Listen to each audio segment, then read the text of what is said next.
We are joined by our international affairs commentator, Douglas Herbert. Douglas, explain to us firstly, this vote was postponed from April. It's now going ahead, but COVID-19 very much still with us. Very much still with us. Over the past week since June 17th, Russia has reported over 7,000 new cases per day of the coronavirus. Sure, it's past its peak from mid-May when it was over sometimes 10,000 cases a day. That's true. It's still raging across the country. And yet we have seen, yesterday we saw Vladimir Putin holding in Moscow his big military parade, the Victory Day parade. That also had been postponed from May 9th. And now this referendum, which, to be fair, let me give you the official line. To be fair, Vladimir Putin came up with this initiative to revise the Constitution before the pandemic, back in January, okay, before the whole thing broke out. It was also passed by a very docile parliament, both houses of parliament, and by regional lawmakers months ago.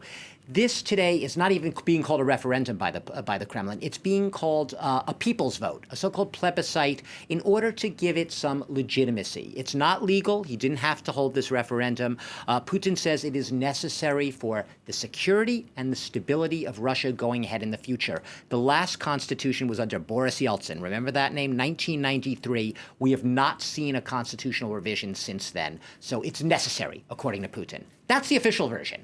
The unofficial version is perhaps the one that a lot of our viewers might more be inclined to agree with. It's that Putin's approval ratings are right now at an all-time historic low, if you're going to believe the polls, at 59%, very low. He has been up against it with the economy, the pandemic. His program has been derailed. This is supposed to get his program, his agenda, back on track. Now, Douglas, we have been looking a lot about, included in the reforms is the fact that it could allow Vladimir Putin to stay in office much longer than his current terms. But that's not the only thing up for voting. It is a wider agenda. Of course, look. The staying in power, resetting the term clock, allowing Putin to potentially be president, potentially, because he hasn't said he wants to yet, till 2036 when he would be 83 years old. That's a giant headline. That's the sexy headline. That's what we're all talking about. But look at it. There are dozens of amendments and changes. It's a sweeping constitutional overhaul being voted on. You can't pick and choose. You can't cherry pick. You vote yes, it's all of them that pass. You vote no, you're voting against all of them. You have things like a very nationalistic, conservative / patriotic and ideological agenda, so-called Putinism being entrenched here. What is it? It's things like putting a reference to God into the Constitution, and more specifically, faith in God. Also, a prohibition against questioning the territorial integrity of the Russian Federation. You could say, well, what does that mean? That's open to a lot of interpretation. Upholding, quote, historical truth. What's historical truth? Who decides what the historical truth is? These are all references that are aimed, or would seem aimed, at Putin, what has been for the past 20 years or so, excluding his 4 years as prime minister.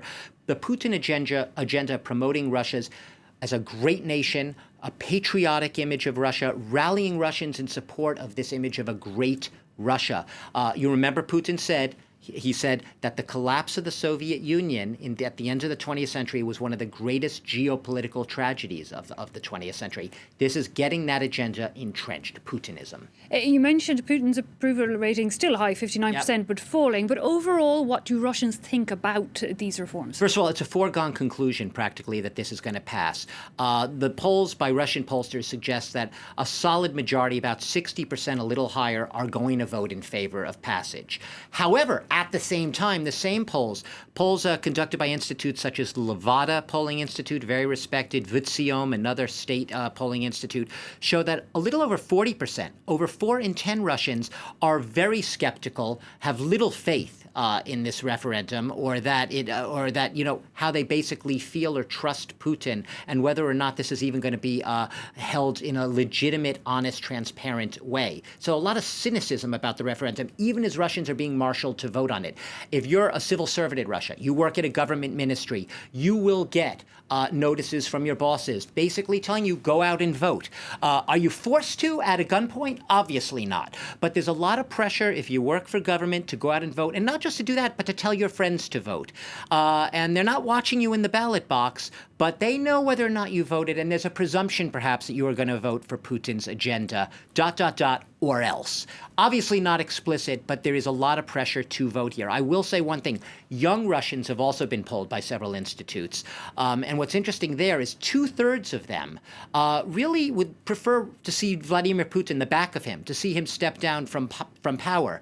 And that's especially in the very youngest group, 16 to 34-year-old Russians living in the biggest cities in Russia, mostly over 1 million population. That's very significant for the future. There's no great love for Vladimir Putin. There's a lot of apathy here and a lot of sort of passive voting, which is going to lead to the passage of this referendum. Watch this space. Will be interesting seeing going ahead what happens. 2036 is a long time off.